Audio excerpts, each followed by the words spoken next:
Namaskar. This is Akhilesh Bhargava. Welcome to tit-bits on business and finance with me.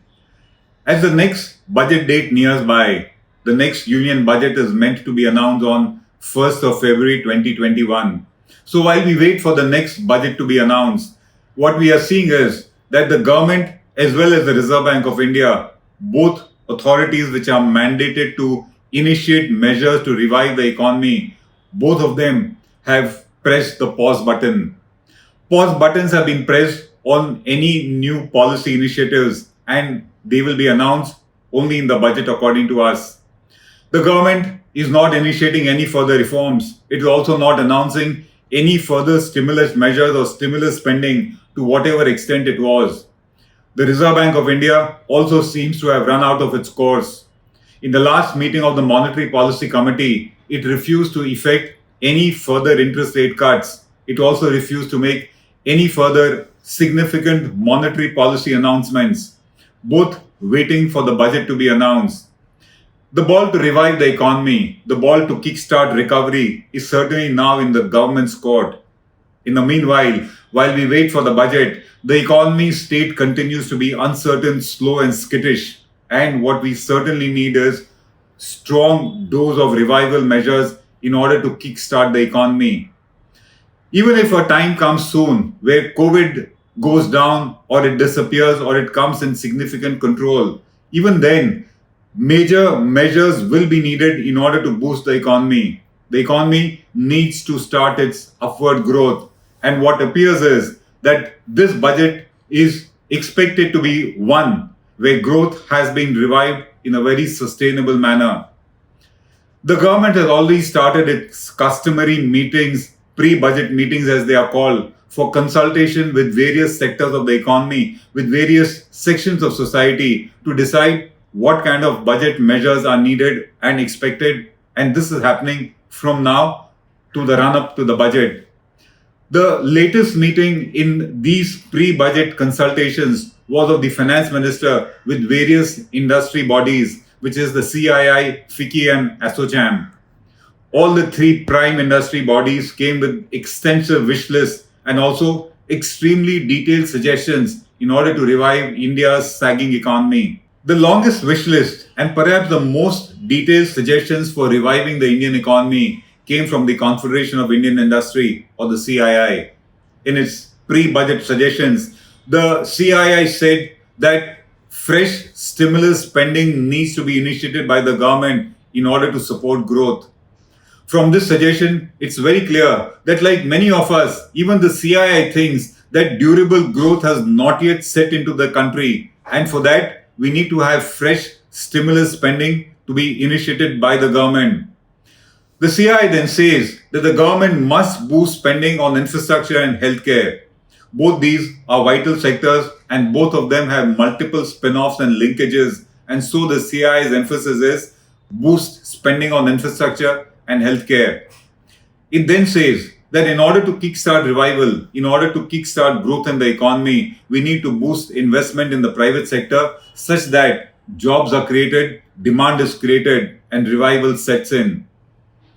The CII then says that countries like Germany, South Korea, and Brazil, for example, have got development financial institutions set by their governments in order to spend, in order to provide long-term funds for key sectors of the economy. According to the CII, even the government of India needs to set up various DFIs, development financial institutions, for key sectors of the economy. And it says that the budget must start that process. Looking to the fact that there has been a sharp dip in the government's revenues, the CII says that the government needs to aggressively pursue disinvestment. It needs to aggressively pursue monetization and sale of government assets so as to augment its own revenues. And for that, the budget is time to do it.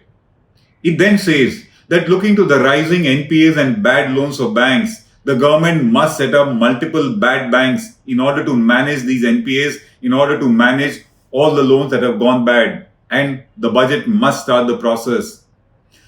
Looking to the fact that revival or complete recovery of the economy is going to be a 3-year process, The estimates are that only by 21-22 financial year, India is going to witness normalcy in its economy. And thus, looking to this 3-year perspective, the CII says that fiscal consolidation by the government and also stimulus must be seen from a 3-year perspective. In other words, it must continue till financial year 21-22.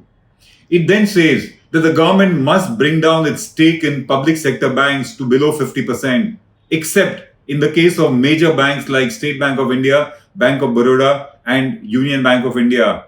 It thus says that the government must, in other words, privatize public sector banks, bring down its stake below 50%, and let the private sector start managing them. Finally, it says that the ongoing Vivad Se Vishwas scheme, the direct taxes settlement scheme of the Government of India, must be extended by a year. These were the suggestions from the CII to revive the Indian economy.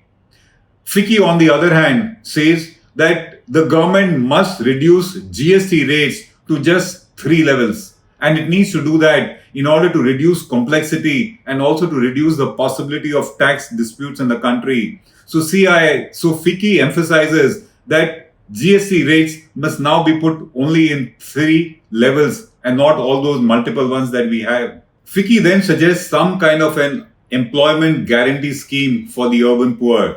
The urban poor can be given jobs in sanitation, maintenance of public properties, tree plantation, etc. And according to it, the urban poor needs some kind of an employment guarantee scheme. Then comes ASSOCHAM.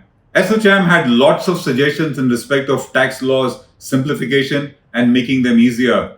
It also says that the government now needs to reduce tax rates for individuals just as it had done for corporates. And it also says that minimum alternate tax, MAT, has outlived itself and it must be abolished or it must be at the most kept at 12%. Those were the tax suggestions as far as ASSOCHAM is concerned. The finance minister, in response to this, made some statements at her meet at ASSOCHAM.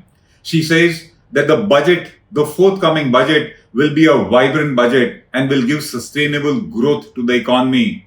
She then says that the disinvestment process is going to gather momentum and more public sector units are going to witness disinvestment.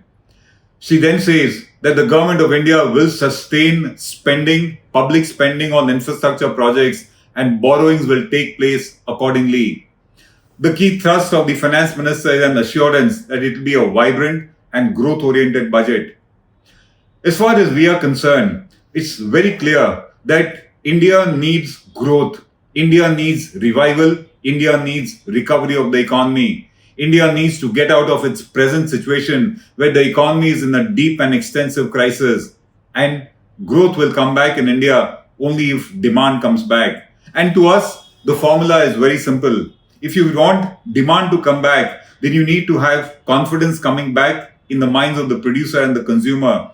If confidence comes back, investment and spending will come back. If investment comes back, jobs will come back. And if jobs come back, spending will take place. We need a budget which boosts confidence, which boosts investments, and which boosts jobs, all of which, incidentally, at the moment are missing from the Indian economy. This is Akhilesh Bhargava signing off till we meet again. Namaskar. Now be the first to know about the latest updates on our new news app. Go on your Android or iOS, search for HW News Network. Download our app, choose the language you prefer to get updates in, and be up to date with the latest news. If you like this video, please share it, and we would love to hear your comments in the comments section down here. Also, please do like our Facebook page and follow us on Twitter to get minute-to-minute news updates. For more such shows and videos, subscribe to our YouTube channel.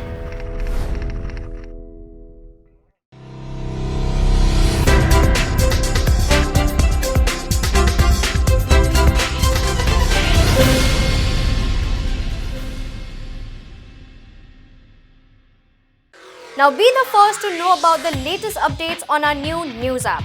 Go on your Android or iOS, search for HW News Network.